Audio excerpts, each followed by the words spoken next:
आज शेंगुळे की green tea. पहिलं तर आहे ना, मी ही माझी हँडबॅग घेऊन मस्त मटकत गेले होते बाहेर. तिकडून आल्यावर ना मी थोडासा भाजीपाला आणला.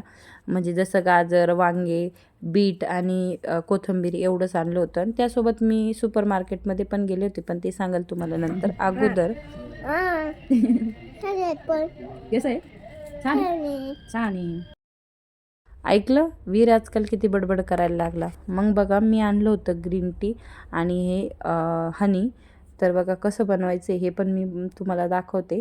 मी अर्धा कपच घेतलं होतं पाणी. ते उकळायला लागलं, त्यामध्ये ती चहापत्ती टाकली आणि उकळल्यानंतर 2-5 मिनटं उकळल्यानंतर गाळून घेतलं. आता मी ना हे अर्धा कपच घेतलं होतं, कारण आहे ना पहिलं खूप दिवसात ग्रीन टी पित होते आणि खूप भयान असते हे तर मला माहिती. तरी मी हनी टाकलं तर एवढं बेकार लागलं. आणि माझे एक्सप्रेशन बघा.